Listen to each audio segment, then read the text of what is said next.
La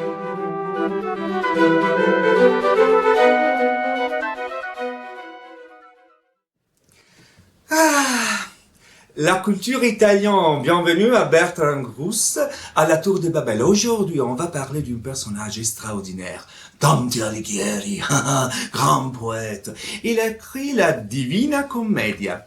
En réalité, Dante avait écrit la Commedia, seulement Commedia, comédie. Après, un personnage qui s'appelait Boccaccio, qui a créé un peu le fan club Dante Alighieri, a dit « Mais non, ça c'est pas seulement une comédie, c'est une divine comédie. » Et a écrit la Divina Commedia. Il y a 3 livres, 3. L'enfer, le purgatoire et le paradis. Et dans l'enfer, dans le 5e, comment on peut dire, chapitre, qu'il appelle Canto, chante, il y a l'histoire de 2 personnages. Ah, l'amour entre Paul et Françoise, Paolo et Francesca. Ils s'adorent, Francesca doit se marier avec un homme qui est un peu comme moi, hein, c'est-à-dire pas trop charmant, mais c'est pas un problème, j'adore, je partage clairement pour l'homme pas charmant. Mais il y a aussi Paul est beau, extraordinaire, riche, Francesca tombe amoureuse de lui. Et Dante Alighieri va mettre cet amour dans le 5e chapitre de l'enfer. Et c'est presque comme ça. Un petit extrait. Attendez. En italien, il y a les sous-titres. Poscia ch'io ebbi, il mio dottore udito, nomar le donne antiche cavalieri. Pietà mi giunse e fui quasi smarrito. Io cominciai poeta! Volentieri parlerei quei 2 che insieme vanno e paiansi al vento esser leggeri. Ed egli a me, vedrai, quando saranno più presso a noi, amor, che nulla amato amor perdona e cadde, come corpo morto, cade. Maître ingénieur, à vous.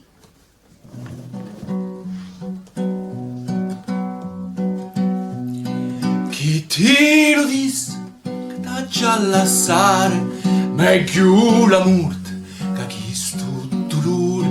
Ai ai ai ai, more, sciato del lume coro, l'amore mio sei tu. Ai ai ai ai, more, sciato del lume coro, l'amore mio sei tu.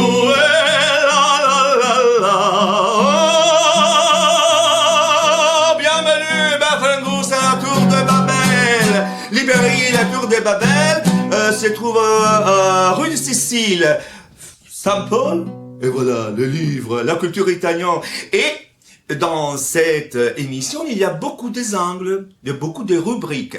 Et alors, on va présenter la première rubrique, c'est-à-dire l'interview d'une extraordinaire écrivaine, psychologue italienne qui s'appelle Donatella Capriolio. Et nous avons une excellente personnage. C'est pas une journaliste normale, c'est la journaliste psycho. La psy-journaliste. La psy-journaliste, c'est pas mal. La journaliste qui va comprendre la psyché de notre interviewé.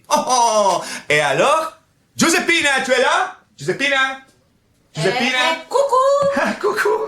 Oui, coucou. Et maintenant, une interview d'une femme extraordinaire, Donatella Capriolio, qui s'occupe de la psychologie de l'habitat, une discipline qui explore et étudie les liens entre la psyché et le lieu dans lequel on vit.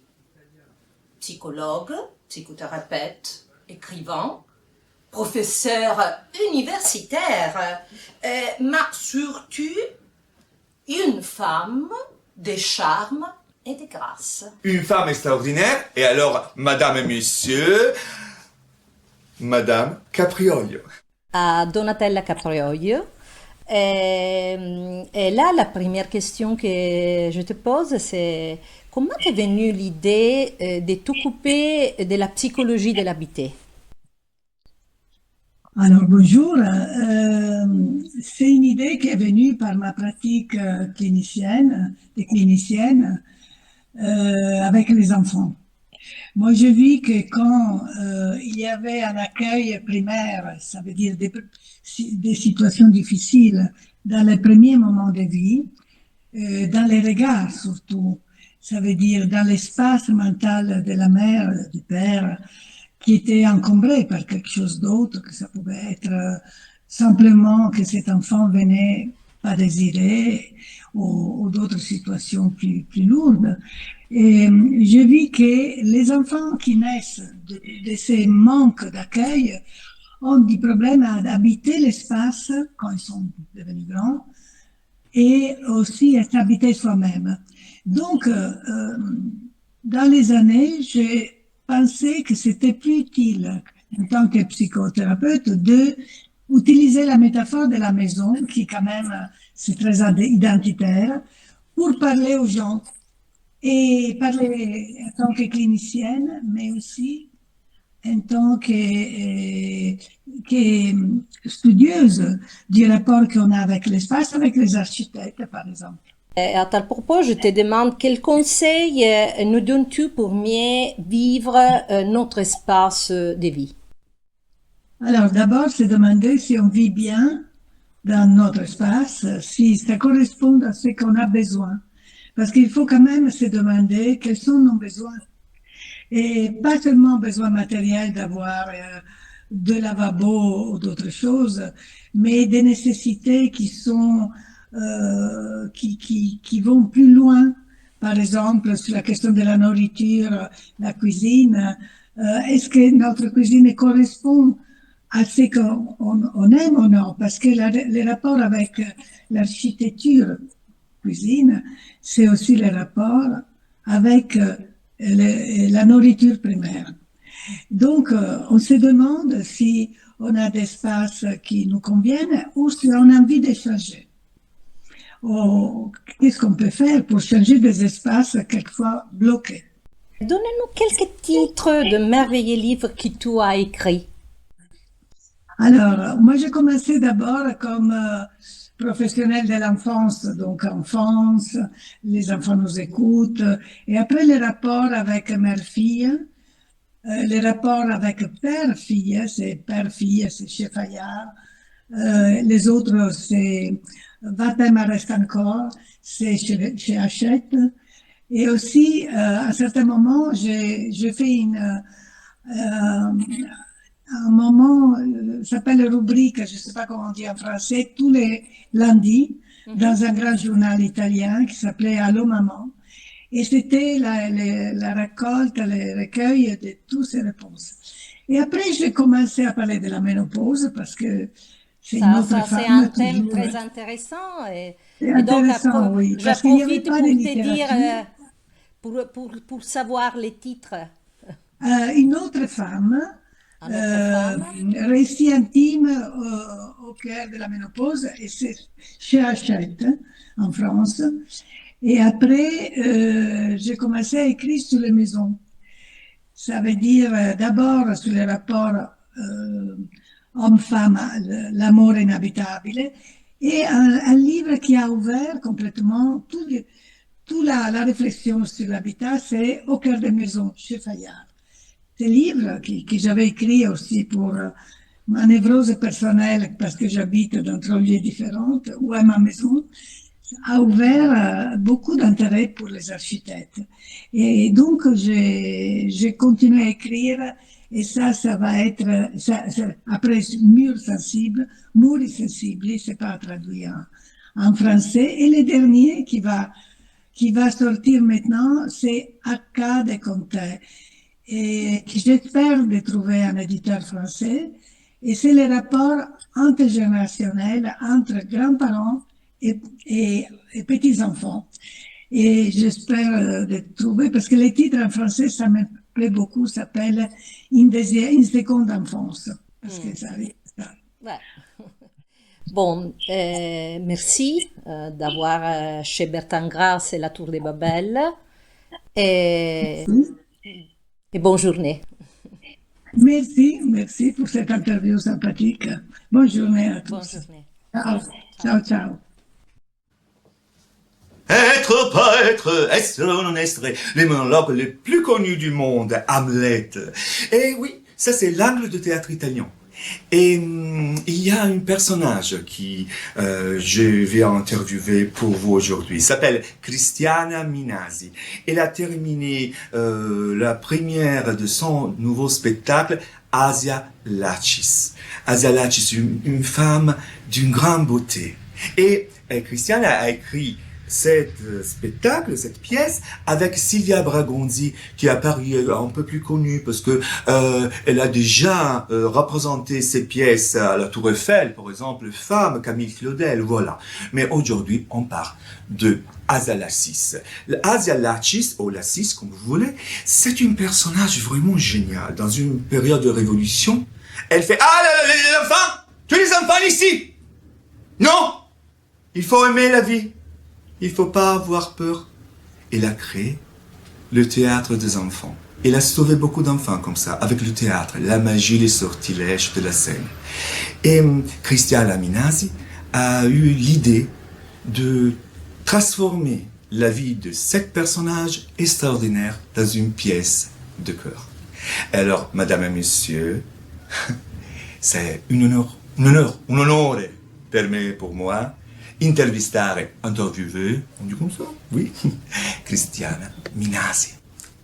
Allora Cristiana, è un piacere averti qua con noi, grazie mille. So che abbiamo moltissima fretta, quindi ti voglio chiedere, lo spettacolo ha debuttato giovedì a Milano, è stato un successo, ha questo personaggio Asia Lacis, la donna che fa parlare la storia. È un personaggio straordinario. Perché hai scelto questo personaggio e hai deciso di raccontare la storia di questa donna rivoluzionaria? Ed assolutamente, anzitutto grazie per questa grande occasione di presentazione di quello che è un lavoro di ricerca, perché siamo partiti proprio da una domanda di ricerca legata al mio percorso anche di studi accademico, per cui in occasione di una lezione di storia del teatro mi sono imbattuta all'interno appunto della spiegazione del teatro d'animazione in un percorso storico lì dove effettivamente emergeva la figura di Asia Lacis, che era stata per tantissimi anni dimenticata e che poi effettivamente ebbe l'occasione di ritornare in auge proprio per il teatro d'animazione. Lei fu anche l'amante di Benjamin e appunto fu cancellata da tutti i testi di Walter Benjamin, lì dove effettivamente in Strada a senso unico c'era proprio una dedica a lei rivolta, lì dove si dice questa via si chiama via Asia Lacis dal nome di colei che da ingegnere ha aperto la strada dentro il suo autore, a dimostrazione del fatto che Walter Benjamin ha modificato proprio il suo percorso in funzione di questo incontro che ha avuto a Capri con Asia. E quindi è stata veramente una scoperta che abbiamo realizzato attraverso tutta una serie anzitutto di testi di Walter Benjamin.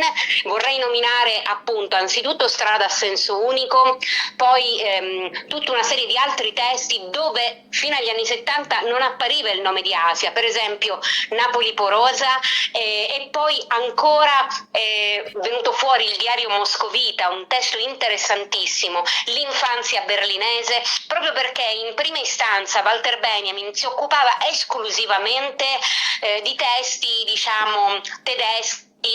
Stava scrivendo il dramma barocco tedesco e in realtà attraverso Asia muove la sua ricerca verso i temi della rivoluzione dei bambini. Certo, infatti io, scusami se ti interrompo Cristiana, io infatti ho parlato del teatro dei bambini e soprattutto volevo sottolineare l'incontro con un uomo che era Bertolt Brecht, che ispira Asia, ma lo stesso Brecht è ispirato dal teatro dei bambini. Io ho fatto una specie di Gramloa alla Dario Fo in cui lei dice: vedete bambini, il teatro vi può salvare. In qualche modo è la prima forma di omeopatia, trasforma il dolore, il veleno in una cura straordinaria. Un'altra cosa, quali sono come credi che il pubblico in questa tua tournée accoglierà Asia? So che a Milano è stata accolta molto bene.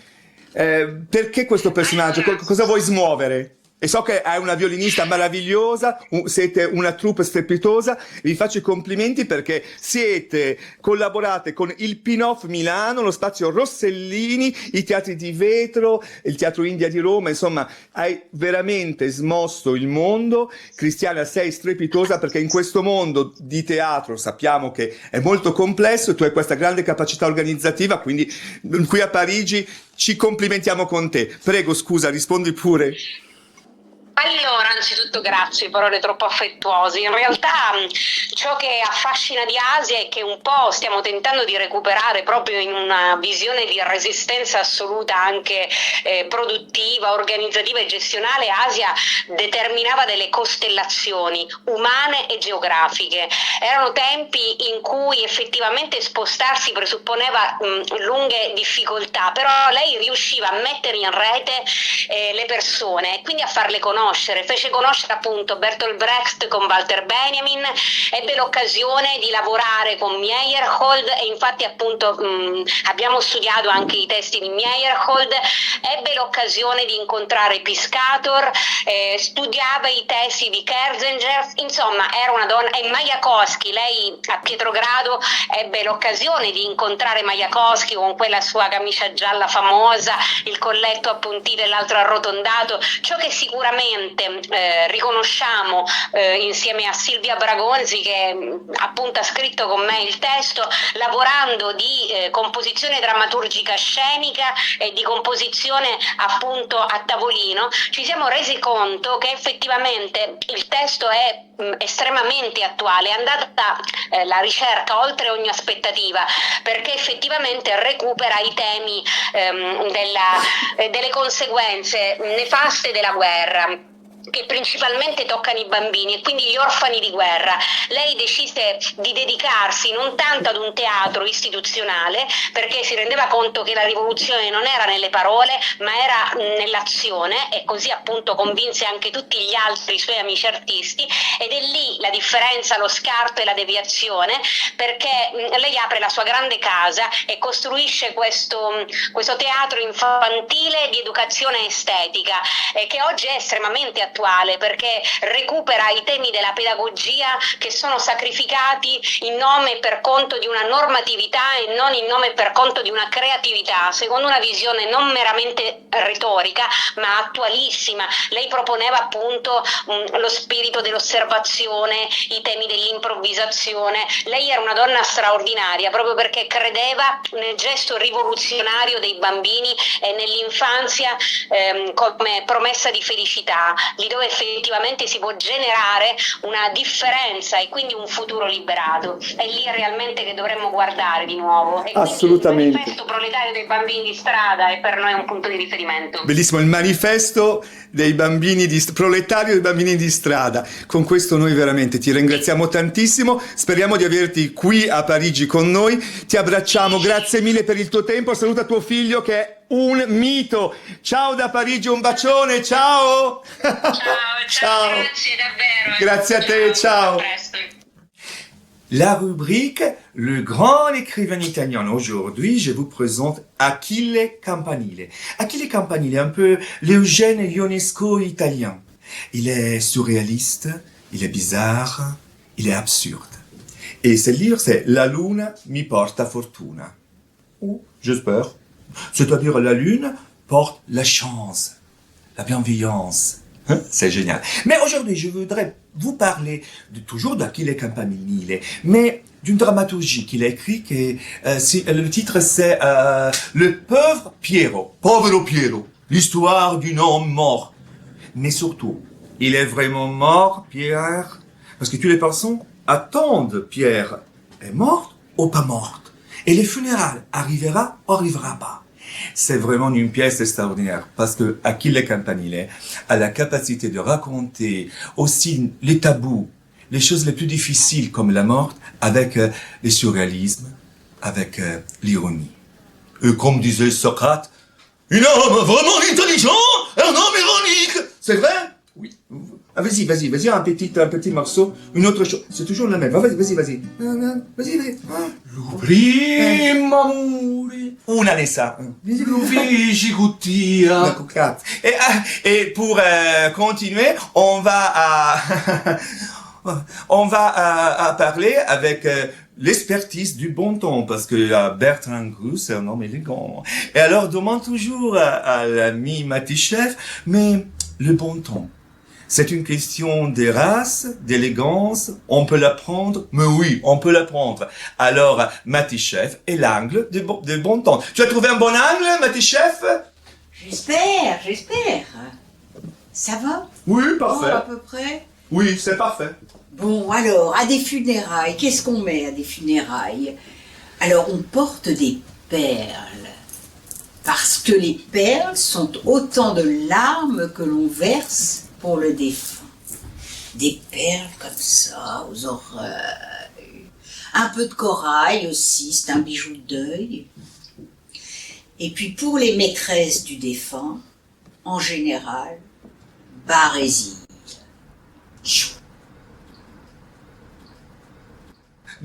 Merci. Alors, synthèse, quand tu vas au funérailles, tu vas mettre de perles. Ok. Tu as des perles? Oui. Parfait. C'est parfait. Alors, qu'est-ce qu'on peut dire encore? C'est terminé notre premier épisode du Bertrand Russe à la librairie Tour de Tu vas Babel. chanter une autre chanson? Une autre chanson pour terminer notre aventure. Nous vous attendons dans la deuxième émission. Oui, mon rêve. C'est clair, j'attends l'appel de l'Académie française. Mon français est parfait, je sais. Je fais beaucoup de faux, je sais. Mais c'est la vie. C'est la vie, on dit c'est la vie. On dit c'est la vie. Oh, parfait. Alors, musique. Chi ti lo disse a te Anicuzza Anicuzza. e il cuore me scricchia. Ah. A picca. A picca. Ai ai ai. Ai.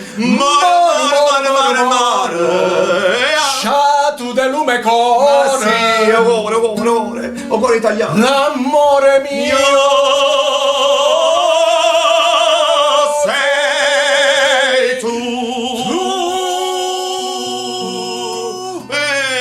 Demi-tonalité. Ciao, à la prochaine. Ma pourquoi?